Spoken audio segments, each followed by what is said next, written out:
Hi, everyone. Good morning, good afternoon, depending on where you're calling from. My name is Nina Fernando, and I'm the Executive Director of the Shoulder to Shoulder campaign. If you don't know, Shoulder to Shoulder is a multi-faith coalition-based campaign of national religious denominations and faith-based organizations all around the country who are building a society where all people are treated fairly, respectfully, and with dignity. And we do the work of countering anti-Muslim discrimination here in the United States. And I'm so excited to be joined today by Amanda Tyler, who is the Executive Director of the Baptist Joint Committee for Religious Liberty, BJC. BJC is a national partner of the Shoulder to Shoulder Campaign Coalition, and Amanda serves as a steering committee a member of our coalition. And today, our conversation is ever more relevant.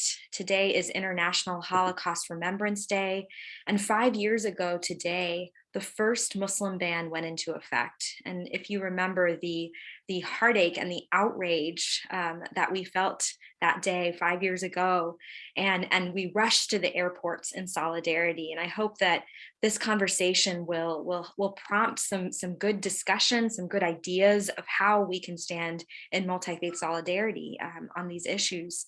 So without further ado, I'm going to pass it over to Amanda to share a brief presentation of the topic that we'll explore. We invite any questions that emerge for you to just drop it in the Q&A box.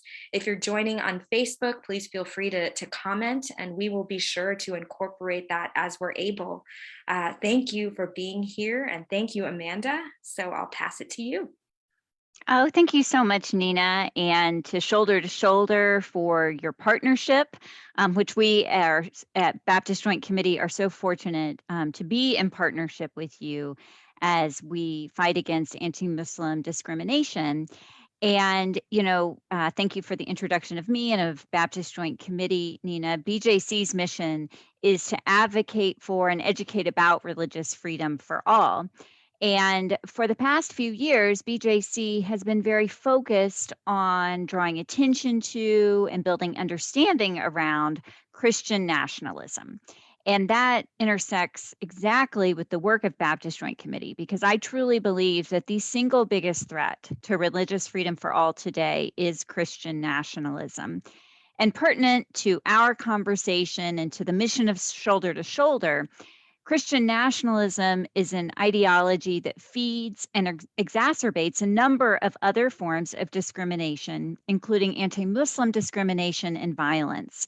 And so, as Nina mentioned, I'm going to give a short presentation today to give you a better sense of what I mean by Christian nationalism.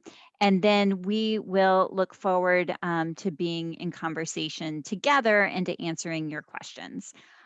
So with that, I am going to share my screen, and hopefully you all will be able to see this.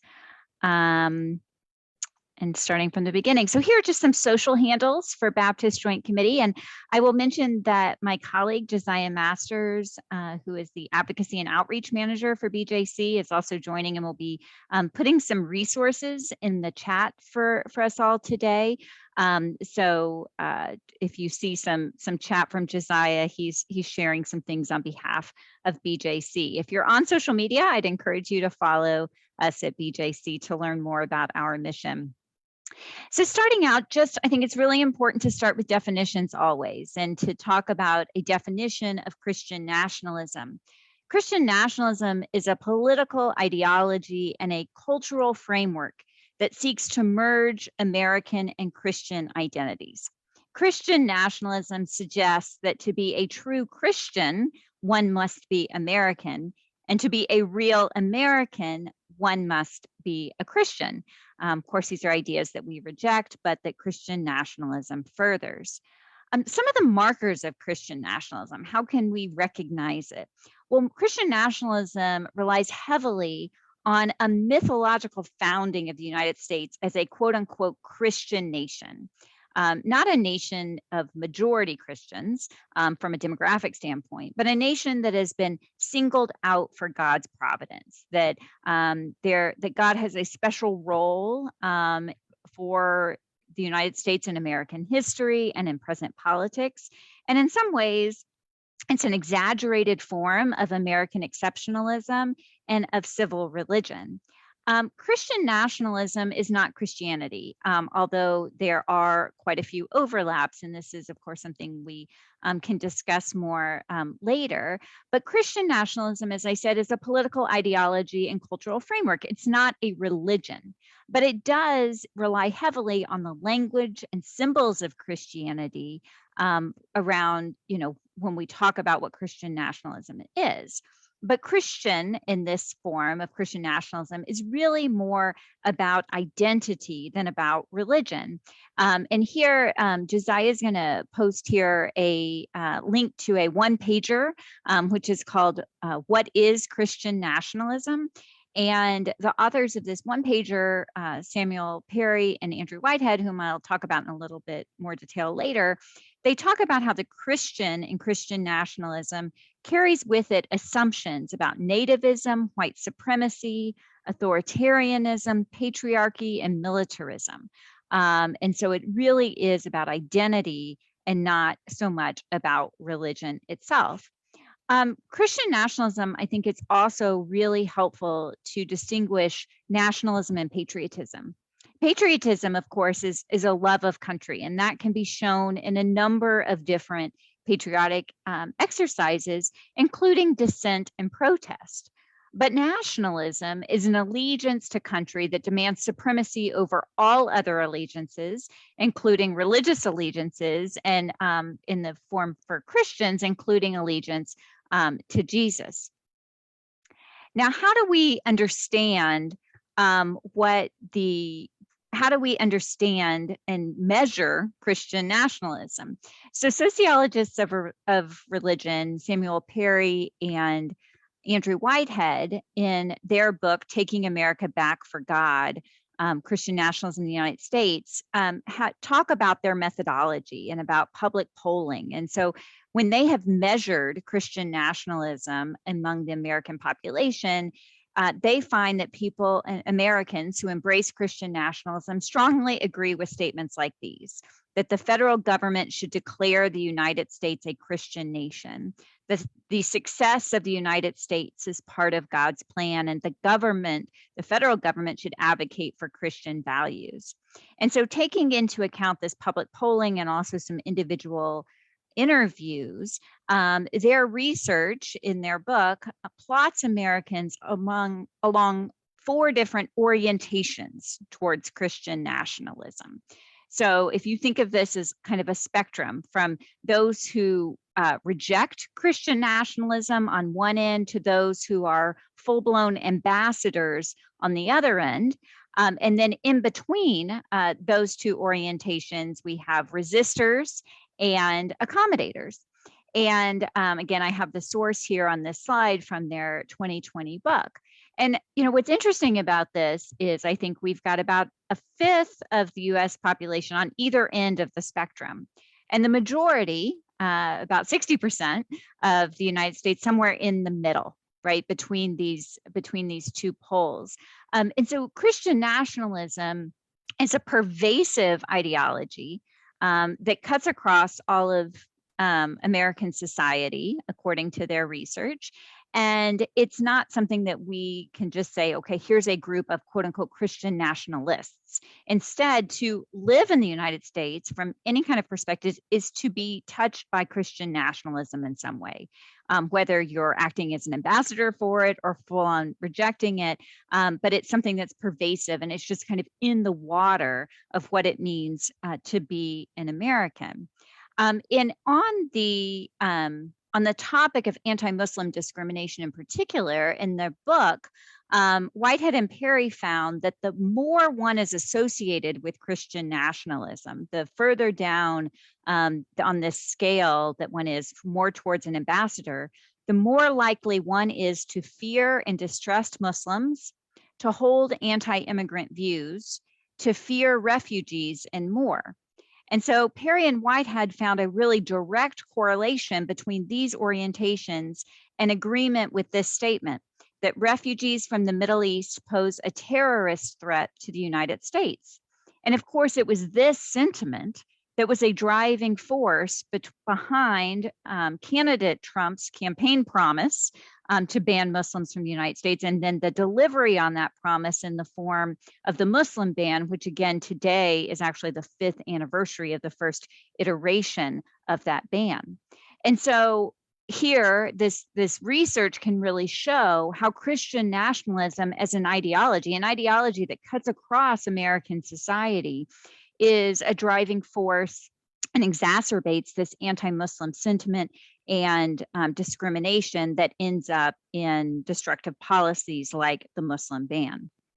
Another important aspect of Christian nationalism is what I will call here white Christian nationalism. And in the Christians Against Christian Nationalism project, which I'll talk more about in a moment, we address white Christian nationalism this way. We say that Christian nationalism often overlaps with and provides cover for white supremacy and racial subjugation.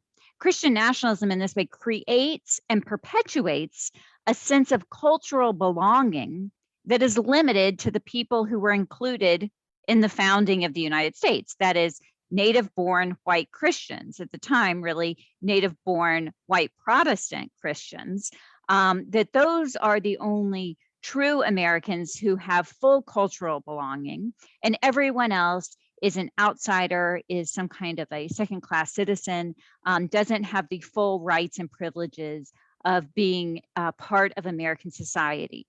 And, here I think with white Christian nationalism, we can also find a lot of correlation between this and anti-Muslim discrimination when we think about the racialization of what it means to be an American Muslim. And here, I have read some from Dr. Todd Green, who has written on this topic. And in a recent paper, he wrote, "Of course, Islam is not a race, nor are Muslims, but Muslims are treated as a race, as a monolithic entity collectively presumed guilty of harboring violent impulses. They are viewed as a suspect population deserving of discrimination. It's a form of racism that is based both on skin color and assumed cultural and religious attributes." And so I think in this description of the racialization of Muslim Americans, we find a really notable correlation between this idea of white Christian nationalism and how this idea, this ideology, can continue to drive discrimination. And I also would just note here that Dr. Sahar Aziz has written a recent book, The Racial Muslim, that also describes some of this dynamic. Christian nationalism and racism, I also wanted to point out here, there are a lot of similarities between how those operate in American society. Christian nationalism, like racism, is utterly pervasive and it touches every aspect of our culture.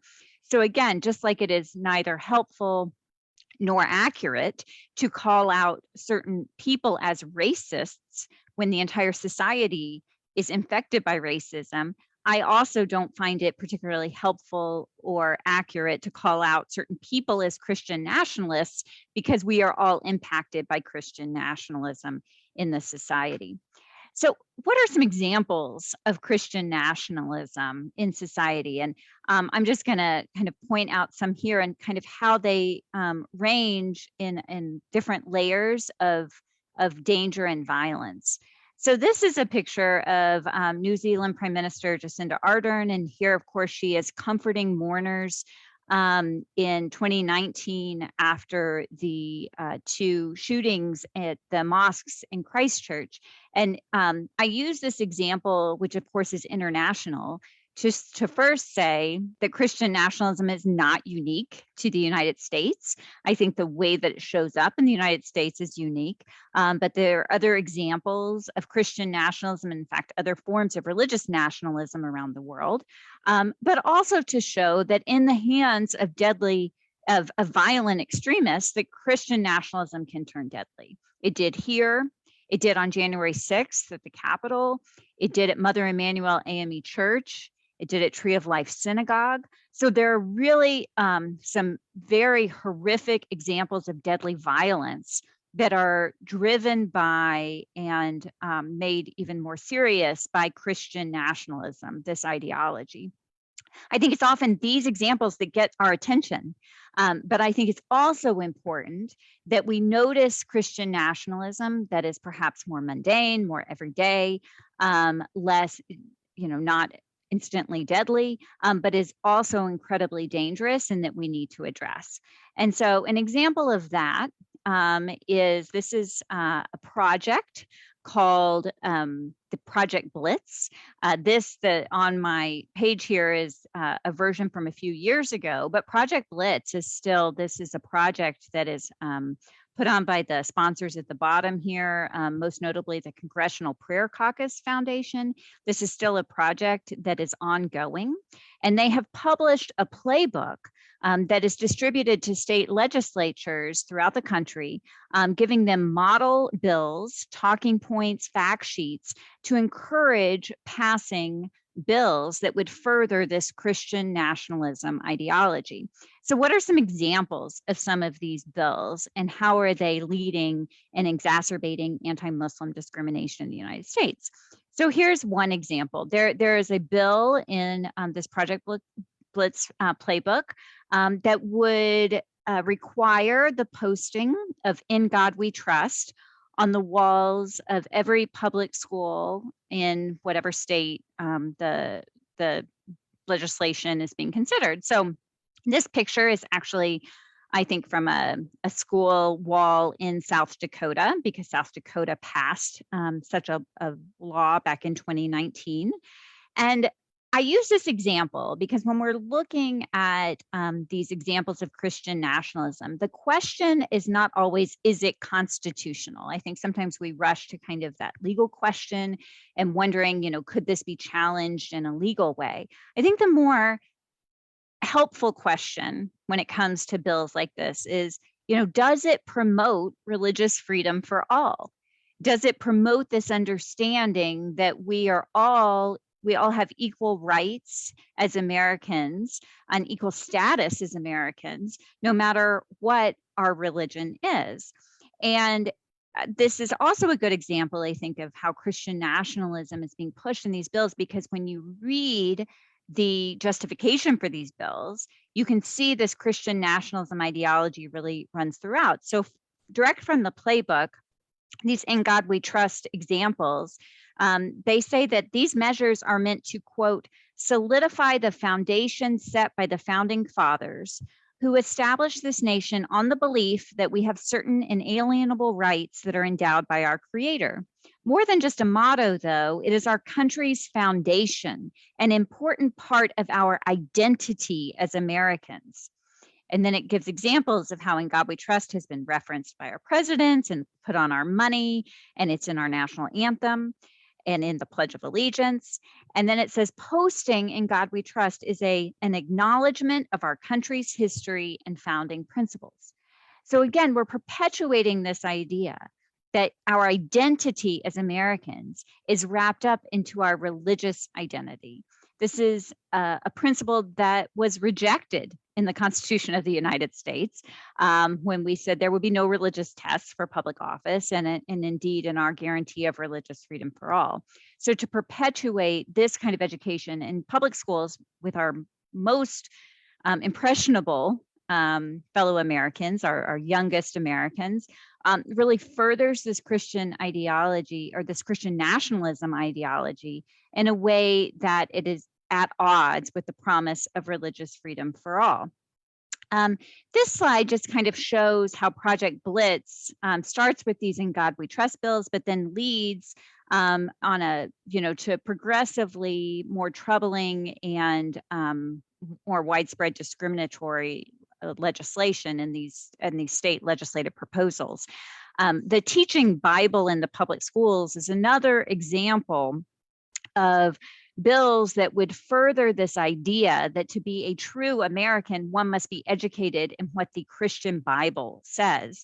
And again, straight from the playbook, the importance of our Christian heritage to the institutions, values, and vision of our nation is immeasurable.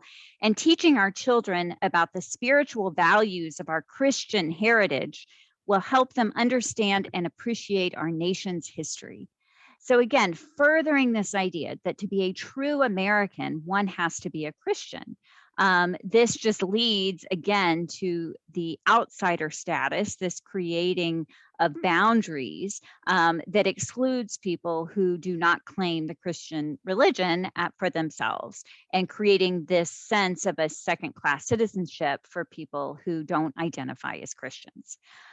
So, as I wrap up the presentation, what can we do about this? Well, one thing that Baptist Joint Committee and other groups that we've worked with and in an ecumenical way have done about this is in 2019, we launched our project, Christians Against Christian Nationalism.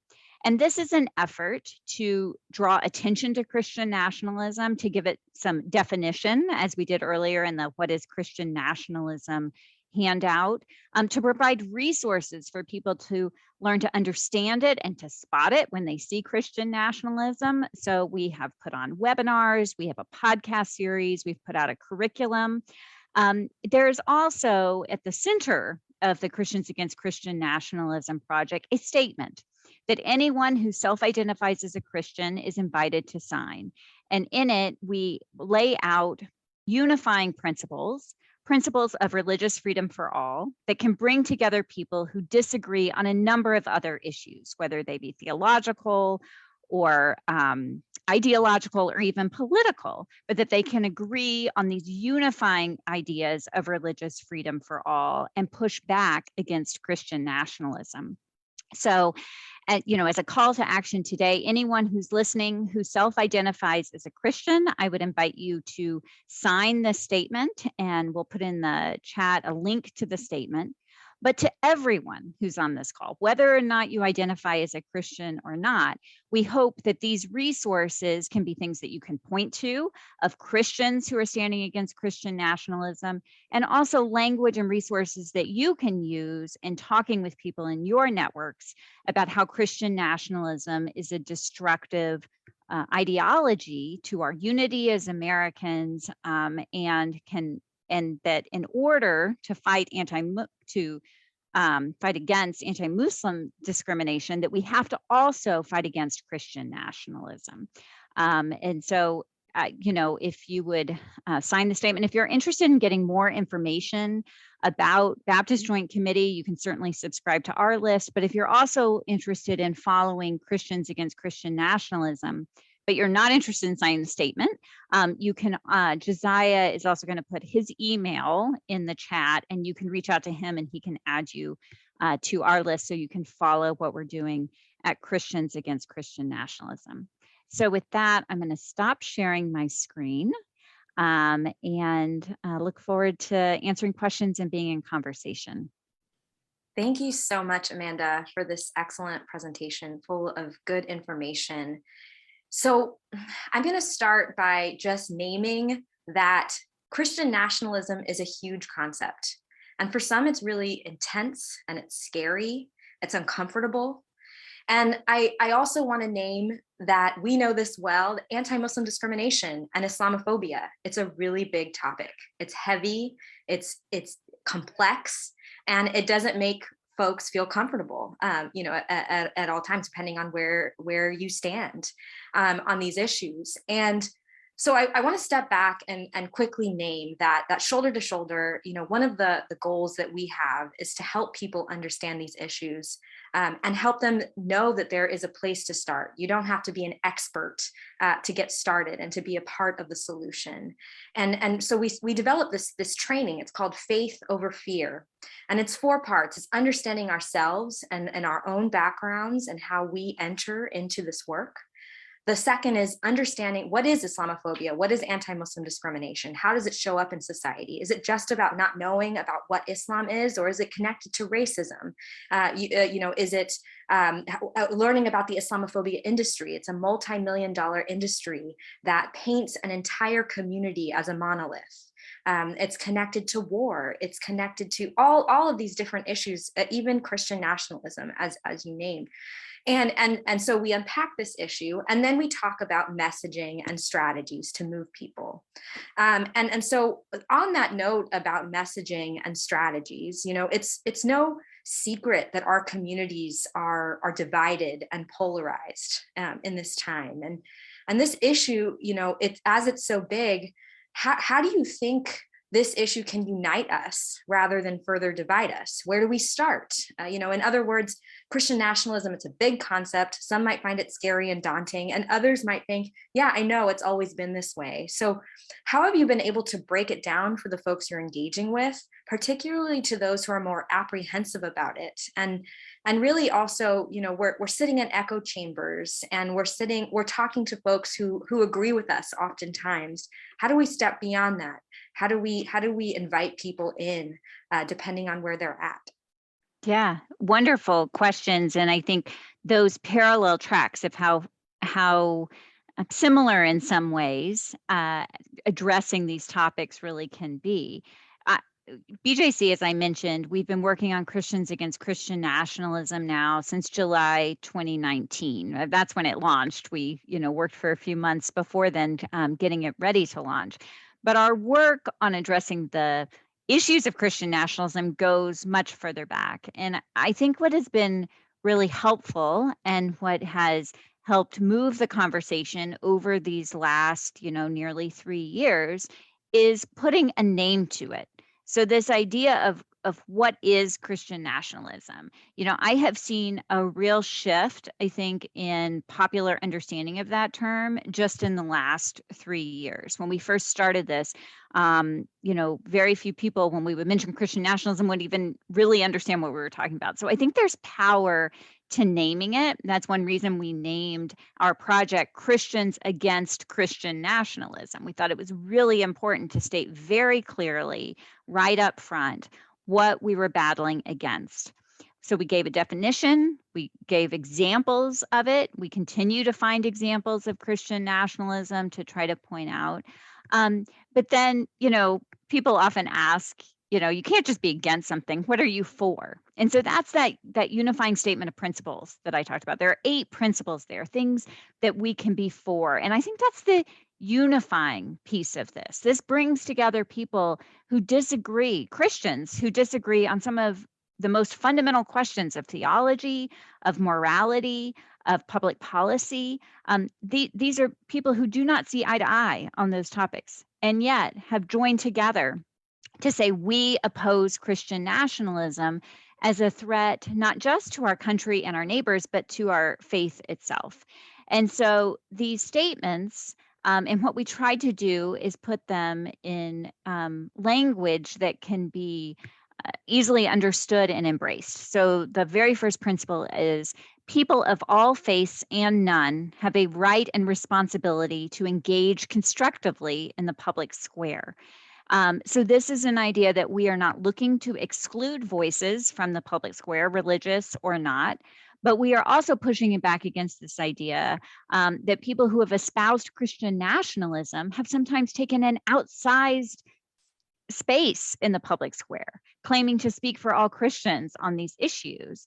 And so it's important that we come out and talk about why Christian nationalism is a danger, not only to our country, but to our faith itself. And I think that idea of the enormity of the problem is one reason that we're in the place we are today. Christian nationalism is really deeply entrenched, and historians who study the topic really date Christian nationalism and kind of the organization of Christian nationalism at least back to kind of the generation after the founding of the country. So here we were, a young United States looking to solidify our place on the world stage, and came up with this founding myth of God's providential hand in the formation of the United States. And so when you talk about a mythology that is so deeply entrenched, that dates back at least 200 years, and probably really much longer ago than that, then we have to think this is going to take a long time to disentangle and dismantle this ideology as well. And so not getting too frustrated by the enormity of the task, but having these conversations. It really is a micro level approach that we're working at the grassroots. We're looking at asking people to look within themselves, just like the Faith Over Fear training does, to really interrogate how Christian nationalism has impacted themselves, maybe their own faith communities, and then look even broader. It's almost conversation by conversation that we're really going to drive change here. And yes, it is slow, but it is also really important work if we're really going to dismantle this. Thank you so much for sharing that. I'm trying to think through, there's a lot of interesting conversation in the chat and in the Q&A box, and wanting to think through that a little bit more. And as I do, I want to ask you about your own faith and about your own entry point into this work. How do you feel as a Christian standing up against Christian nationalism? You are being true to your faith. How do you navigate the challenges of your own, perhaps a background, our own background of Christianity as a nation, and the connections that people are making, and the confluence between the two? How are you navigating your own personal faith? How are you navigating the history of Christianity, not just in this country, but also around the world? And I guess I'm struggling to find the words. I'm kind of, my mind is jumbled here, but thinking through my own history, I come from a Sri Lankan Catholic background, and I am Catholic because of the realities of colonization and the realities of how Christianity and empire were very much connected in Christian history. I think about that dynamic often when we see in the media, and we see oftentimes the way that all Muslims are blamed for the violent acts of a few. I want to give a shout out. You named Dr. Todd Green. Dr. Todd Green is actually here joining us today. Wrote a book called Presumed Guilty: Why We Shouldn't Ask Muslims to Condemn Terrorism. And another book, The Fear of Islam. And I totally encourage folks that are joining, folks especially that are commenting and in the Q&A box, to check those out and explore the questions that you are asking. So I'm sorry for the muddled thoughts here, but let's start by asking, how does your faith connect to this work? Yeah. So, I am a Baptist leading a Baptist organization, Baptist Joint Committee for Religious Liberty. I grew up in Texas, where Baptists were a majority. I am a white Baptist in Texas, so just incredible majority status. It was, my faith and my culture was reflected in the larger culture everywhere I went. And I think that was something I very much took for granted growing up, and not really questioning that. I think there are a lot of white American Christians who could tell the same story, right? That we are so used to seeing our culture and our religion reflected in everything around us. Next to that, I am a Baptist, and Baptists have a history of standing up for religious freedom for all, not just for ourselves, but for everyone. This is a historic Baptist, we call it a Baptist distinctive. It's something we come at theologically, an importance of having what we call soul freedom, the freedom to say yes or no to God, and that no person, including the king, when Baptists were first organizing, or the president now, or any other civil authority, should come between us and our relationship with God. And so, it was those Baptist stirrings that led me to work with Baptist Joint Committee and helped me understand why having the government support our religion, or asking for Christian prominence or privilege that is propped up by the government is something that is actually very destructive to our religion. And so those principles lead me to a very separationist idea, this idea that we have to separate the institutions of religion and government. It doesn't mean we separate faith out of public life, far from it, but we don't want the government propping up one religion over another, or the idea of being religious over other choices of moral callings. And so, and then added to that, in my very personal story, my husband is Jewish, and so now I live in an interfaith family, and so I see even more starkly through the eyes of my family the way that Christianity is constantly propped up in this country in different cultural ways. And so, I think that interrogating some of those assumptions, some of Christian nationalism is just having this mythology repeated over and over again, and how that mythology is really at odds, again, with the founding principles of the country, which rejected the idea that a religious status had anything to do with our status as Americans. Now, I am the first to acknowledge that these are principles that were being violated from the very beginning in many different ways, including through practices of civil religion in the way that we had such Christian supremacy through this whole time. So, I think we can sometimes lean so heavily on principles that we can't see in reality what is happening. And so some of what we are seeing now in modern culture, when people are really phrasing things as attacks on religious freedom, which are really just an increased pluralism in the public square, of pushing back against this idea of Christian supremacy in our government, that's really returning us closer to those founding principles, but they are certainly a loss of privilege, of status in some ways, of supremacy in the public square. And so it's this kind of, I think, push and pull that we see when we see arguments about Christian nationalism, when we see pushback, when we are calling out Christian nationalism, but that, it really, to look around our society is to see all kinds of examples, even, like I said on some of those slides, things like "In God We Trust," or "God Bless America," or "God Save America." These are things that we repeated, from across the political spectrum, that that perpetuate this idea of a Christian America, that God has a special view for America. And again, how divisive this can be to uniting us across different faith perspectives in this country. Thank you. Thank you for making sense a little bit of my extremely messy question, that trying to make sense of it all. I want to step back and no matter where the folks who are listening fall in this conversation, and how they are interpreting and understanding Christian nationalism, I want to name this. So Christian nationalism demands Christianity be privileged by the state, and it implies that to be a good American, one must be Christian. And I want to step back and ask you, what makes a good American?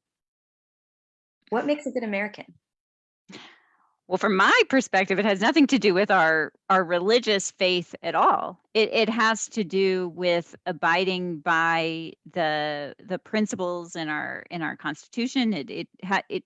There's nothing demographic about being a good American, right? I mean, when we think about the amazing diversity and plurality of perspectives, the immigrant nature of our country, about how with the exception of indigenous cultures, we are all immigrants to this country, and that wonderful plurality. So there's nothing, what I think that's what Christian nationalism does. It places this demographic description on the idea of what it means to be a good American, and that is something in our mind, I think, in our collective psyche, that Christian nationalism perpetuates, and creates this image of what it means to be an American. Yeah. Thank you. Yeah, I think it also, for me, to put it simply too, being a good neighbor, Mm. what does it mean to be a good neighbor? And I think that our faith traditions, actually, no matter what our faith traditions are, or not, we ask those questions. What does it mean to be a good neighbor? What does it mean to be hospitable? What does it mean to know one another and to engage with one another? And it could be as simple as truly who lives in our neighborhood, and connecting with folks across difference. Now, I want to ask you a little bit more. You named some orientations to Christian nationalism. You named rejectors, resistors, accommodators, and ambassadors. Could you break that down a little bit? What that means, if you are in one of these categories? Yeah, and so this is all credit here goes to Andrew Whitehead and Samuel Perry, who have written, I think, kind of the definitive modern book on the sociology of Christian nationalism, and who have done and continue to do a lot of research around how Christian nationalism manifests in the United States. So through their research, they asked these questions that were markers of Christian nationalism that I mentioned earlier. And then they were able to plot kind of along a line, like it depended on how strongly they agreed with statements like, the Constitution is divinely inspired, or the federal government should propagate, Christian values and legislation, things like that. So they would plot on, how strongly people would agree with those. So people who completely disagree with the statements would be labeled as rejectors. People who completely agree with the statements would be labeled as ambassadors. And then people who fell somewhere in between would be, rejectors or accommodators. And what they found was that the majority of Americans are in that middle area, So to me, that gives me a great sense of hope, because we can see that those are conversations that can be had, right? What exactly, all of this is, I believe so much of dismantling Christian nationalism is just asking curious questions about things that have gone unquestioned for so long, for the idea of the founding of the United States as a Christian nation. A lot of times you'll get into, these very specific conversations about looking at, analyzing the religious faith of the people who signed the Constitution, or the people who signed the Declaration of Independence, and people who were at the Constitutional Convention, and, thinking about how much were they influenced by this, and how many times did they cite God in different documents, or what they were describing. I don't think we need to get into all of those, conversations about motivation. I think we can look at our founding document, and the Constitution mentions religion or religious exactly once. There's absolutely no mention of Christianity. And the only time they mention religion is to say that there will be no religious tests for public office. And so I like to point to this as evidence of the lack of a Christian nation. If these white men were trying to set up a Christian nation, then they did it very ineffectively by saying from the outset that there would be no religious tests for public office. And so if we can, again, just start to interrogate a little bit or question some of these assumptions, I think we can have some movement here. From a Christian perspective too, Christianity is a worldwide church.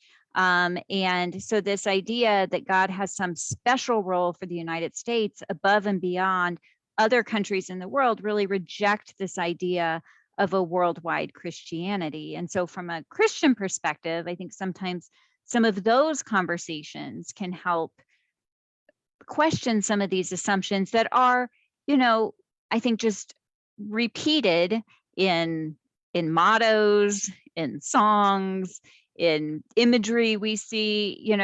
We have been inundated with these examples of Christian nationalism for centuries. So it's no surprise that it would be such an impactful ideology for all of us, whether we fully buy into it or not. Thanks for that. Thanks for that. And another piece, connected to this conversation, but in a framing it in a new way. Oftentimes in interfaith spaces, the table is set many times by Christians, which is it's not a bad thing, but the question I have is how can we ensure that we are not that there's not we're not operating with the undertones of Christian dominance or Christian supremacy in those spaces, particularly interfaith spaces. I think it's an excellent question, and I think that's a real challenge. Just very candidly, because I think often in the United States we're just operating in an area of Christian dominance and Christian supremacy. I think just recognizing that, in recognizing all of the ways, whether it be what public holidays are taken, how holidays are celebrated in public schools, just so many examples of how a Christian cultural framework, apart even from religious devotion or theology, just kind of undergirds the entire American culture. I think just recognizing that will help. I'll speak to Christians Against Christian Nationalism. I mean, I've heard sometimes, well, why Christians Against Christian Nationalism? And I will acknowledge first here, we have so many partners of all faiths and secular groups who are working against Christian nationalism. When we started this project, we actually first approached it from an interfaith perspective, thinking, wouldn't it be great if because that's usually how BJC operates. We operate an interfaith coalition. We operate with secular partners, just like we do with Shoulder to Shoulder. And so we approached it thinking, okay, let's do an interfaith project.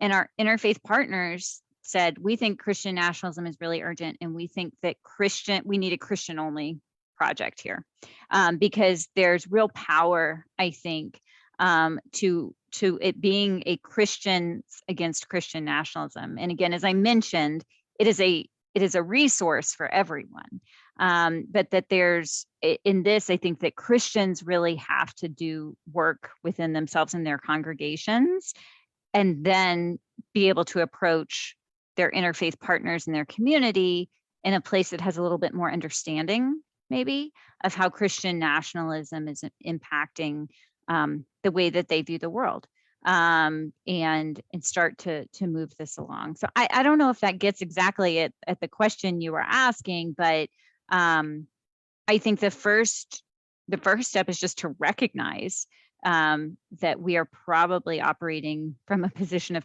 Christian dominance when we start these, and to when we're working in interfaith, to check some of those assumptions, to be curious about our interfaith friends and partners, and to ask them to take the lead, ask them to help show us how to make our spaces more inclusive from the beginning. Yeah. Thank you for that. I want to name that this conversation, it's being had in so many different spaces, and I'm grateful that there are many groups across faith backgrounds that are talking about Christian nationalism and religious nationalism and what that looks like in different contexts, and specifically here in the United States. And coming up in next month, there's a third Interfaith Leadership Forum that's hosted by the Rumi Forum and the Interfaith Council of Metropolitan Washington, the Washington Theological Consortium. And the topic is building interfaith partnerships beyond racism and religious nationalism. And BJC, Baptist Joint Committee, will be a part of that conversation. Charles Watson, the Director of Education, will join Rabbi Jack Moline, Simran Singh, Maggie Siddiqui, the different leaders in the field, to have this conversation in an interfaith context. And so want to uplift that there are many conversations that are coming up, to really break down and continue having this discussion and understanding. I want to ask you, there's so many questions here that are emerging and that folks are navigating. I want to talk a little bit about Christian, how Christianity has been used in historically for racial subjugation, how people have used sacred texts, the Bible, as a means to promote slavery here in the United States, for one example, among many, here in the United States and in other contexts around the world. How do Christians against Christian nationalism and the different groups that are engaged there navigate that and understand that that history, that messy history? Yeah, I mean, I think we cannot understand Christian nationalism without addressing racism, and in the American context, for sure. And that example of how the Bible and religious movements allowed themselves to be used, and then willingly went along and helped lead that effort for slavery, for Jim Crow segregation, for lynching, all the way to the modern movement. When you see organizations like the Southern Baptist Convention saying that critical race theory, is against their Baptist faith and message, and is against their theology. I mean, I think these are examples of how we've let our sacred text be used in the pursuit of power, to be misinterpreted in ways that have led to racial subjugation. And I would point, there's so many people who've done great work in this area. Dr. Jamar Tisby has written a really powerful book called The Color of Compromise. And Dr. Robbie Jones has written a great book on White Too Long, on how American Christianity and white supremacy have been really integrated. And I think so we rely on resources like that and having conversations that show how Christian nationalism, again, merging our identities as Christians and Americans in the pursuit of power, has led to the breakdown of our religion itself, and how those are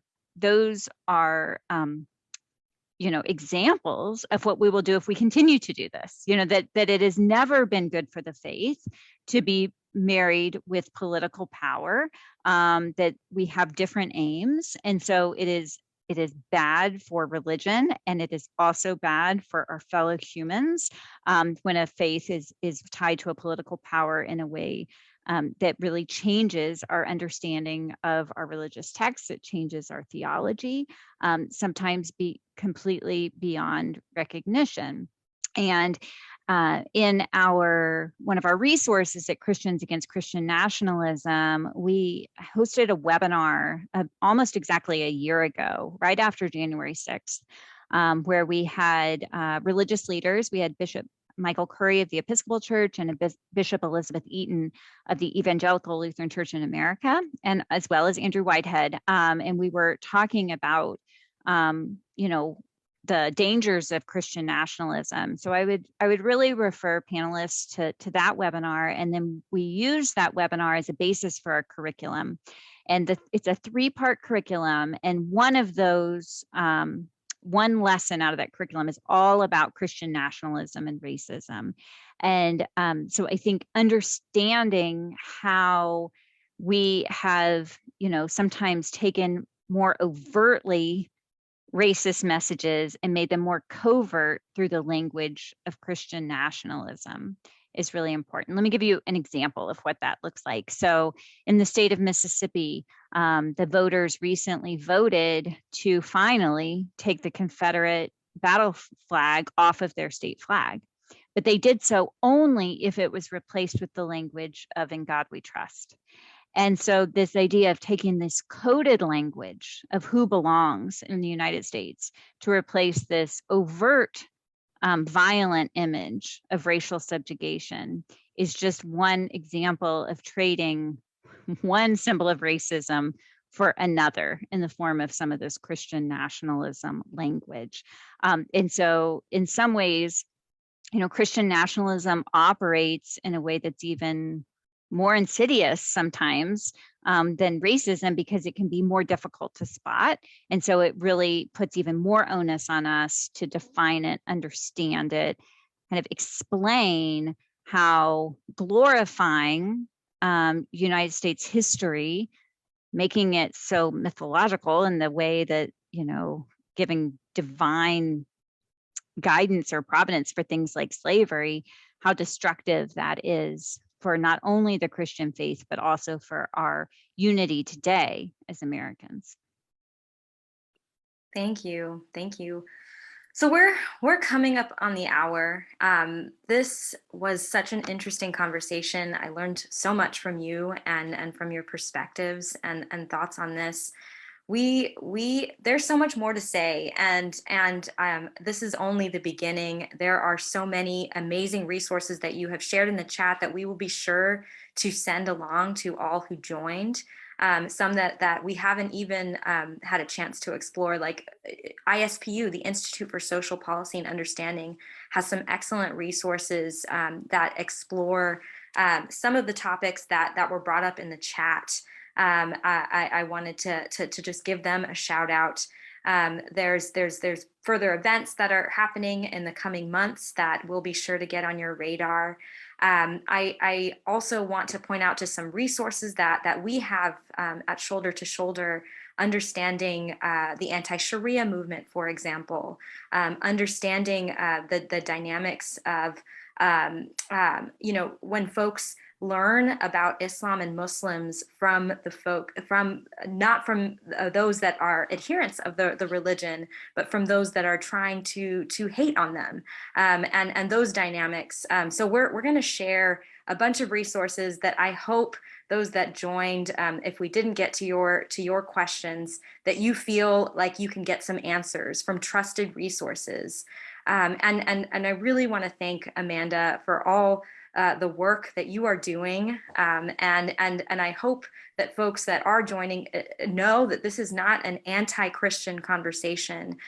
We hope that this is just a faith-filled conversation about what it means to live together, live well together in this country, the United States of America. And we have this opportunity really to to live up to our ideals of this nation. And I think we have heard so much misinformation throughout the years, and particularly now we have this opportunity to make change. And so I thank you again. Would you like to say a closing word as we close out for the day?